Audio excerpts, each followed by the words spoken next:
My name is David Izquierdo, and I will present our Nanosecond Fluorescence lifetime low-cost sensor. In this talk, I will pass through 4 points. First, a brief introduction for the fluorescence phenomena. Then I will present our measurement system, some results that validate our system, and finally some conclusions. Introduction, how the fluorescence works. We develop optochemical sensors, so we have a fluorophore or fluorescence dye that we excite with a light, and this light will make the molecules of the fluorophore promote to the excited state, and after a time, that is the lifetime, these molecules will return to the ground state. In this return to the ground state, these molecules will emit light, that's the fluorescence. It's very simple concept. Okay. What we can measure about the fluorescence, we can measure intensity and lifetime. When we measure intensity, we can have problems, errors due to the source fluctuations, detector shift. We can also have problems with the changes in the geometry of our system, and also problems with the photo decomposition or photo bleaching of our fluorophore. The lifetime is independent to all these phenomena, so it's a good reason to use the lifetime. To use the fluorescence in optochemical sensor, we need a fluorophore that changes the fluorescence properties in the presence of an analyte of a quencher. The quenching phenomena can be in 2 different ways. We have the static quenching, is due to the formation of a non-fluorescence complex between the fluorophore and the quencher. And the dynamic quenching is due to the collision of the quencher with the fluorophore in his excited state. And due to this collision, the fluorophore returns to the ground state without emission. The fluorescence intensity depends in both quenching phenomena, the dynamic quenching and the static quenching. So the dependence with the concentration of the analyte of the quencher is very complex. It's a quadratic function, so it's not a good candidate to use. On the other hand, the fluorescence lifetime, the normalized fluorescence lifetime, is linearly with the has a linearly dependence with the concentration, because it only depends in the dynamic quenching. So the relation is very simple. It's just a linear curve. That's the second reason to use the lifetime in fluorescence application. We are using the fluorescence lifetime because it's independent due to source fluctuation, photo bleaching, or photo decomposition, and also the relationship between the lifetime and the concentration of the quencher is very simple. It's just a linear regression. So, how can we measure the fluorescence lifetime? There are 2 methods, 2 techniques. The first technique is the time domain technique. We excite the fluorophore with a short light pulse, and we can measure the fluorescence that has an exponential decay. There's an exponential decay that has this relationship with the fluorescence time. This is a very simple technique. We just need a short pulse to excite the fluorophore and record the dependence. Fluorescence. We can digitalize the fluorescence response and feed an exponential decay in a computer with this curve. The main problem is when we have a fluorescence lifetime around nanoseconds, we need an ultra short light pulse, and also we need an ultra high sampling frequency.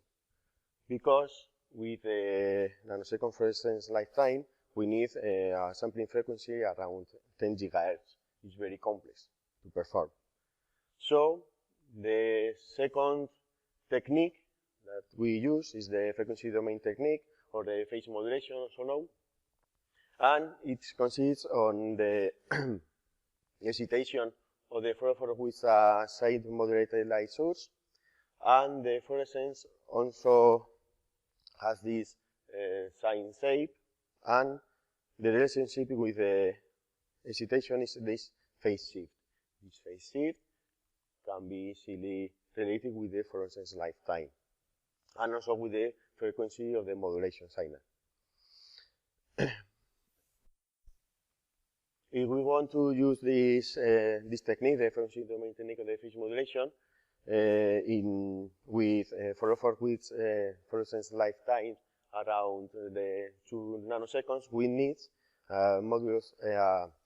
modulation frequency around 100 megahertz.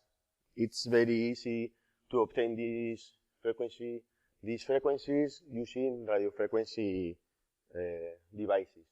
In fact, we use in this sensor commercially available radio frequency components.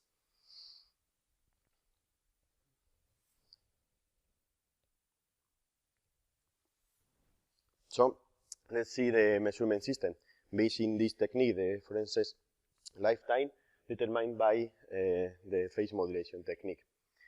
Our measurement system has 4 main parts. The first part is the control, radio frequency components, optoelectronics, and finally the chemical part.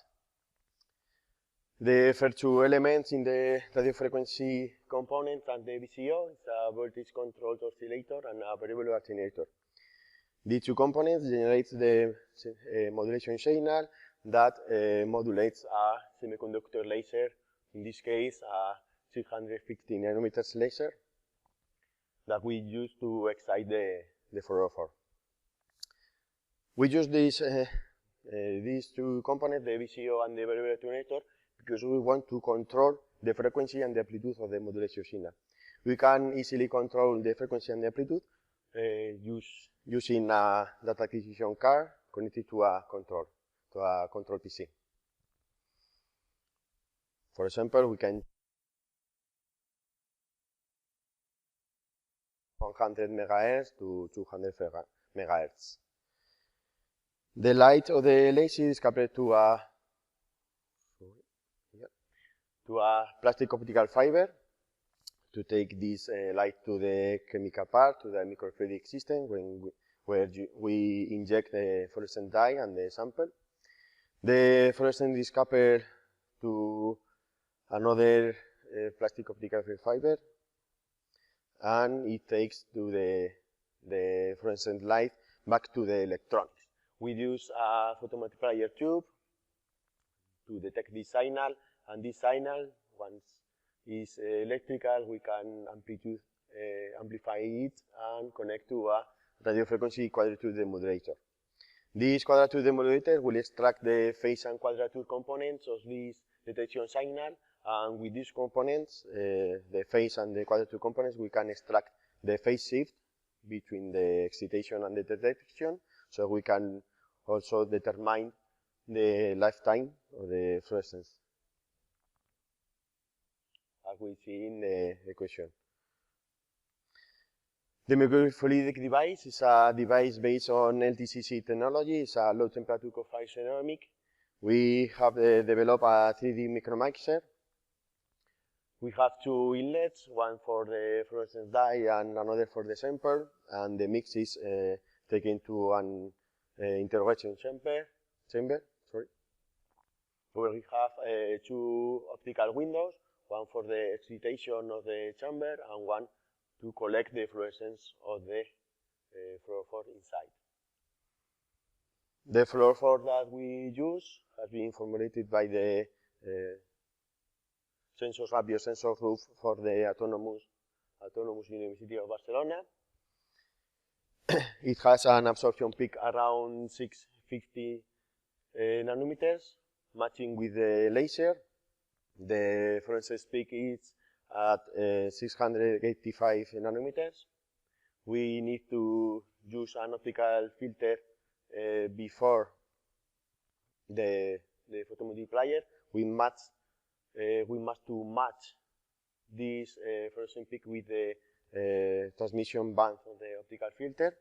And this fluorescent dye has a fluorescence lifetime, about 2.4 nanometers, nanoseconds, It's very small. And we use this fluorescent dye because it has a quenching effect in the presence of copper. We'll use this copper to validate our sensor with this fluorescent dye. Well, this is a photograph of our laboratory setup. We have the computer control, the data acquisition card. This is the demodulator. The laser is here. We control the temperature. Here we have the part of the generation signal for the modulation, and this is the part of the detection. Here in the middle, in this black box, is the chemical part.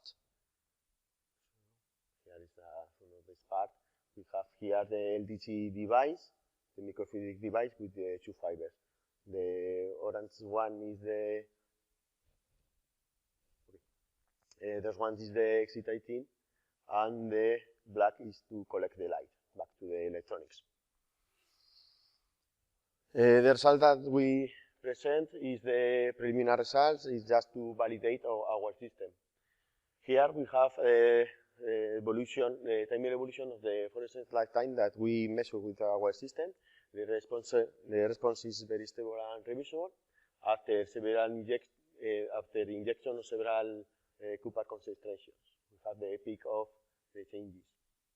There are all around, the baseline is around 2.4, 2.3 nanometers. That was, the nanoseconds, that was the lifetime of the fluorophore. Also, using this copper solution, we have characterized the dependence of the normalized lifetime with the copper concentration. It's very linear, as we predict, and the limit of detection is quite big. It's quite high for this application, but we hope to improve it, increasing the frequency modulation and also improving the electrical connection between all the elements. And let's finally with the conclusions. We have developed a novel nanosecond fluorescence lifetime local sensor. The sensor measures the fluorescence lifetime by phase modulation technique, by this frequency domain technique. The sensor performance has been validated for the Cooper determination in wet samples, and also, this is an important part, the sensor can be easily used with another analytes, just changing the fluorophore and adjusting the optical components. The optical components are the laser and the optical filters. And that's all. Thank you for your attention.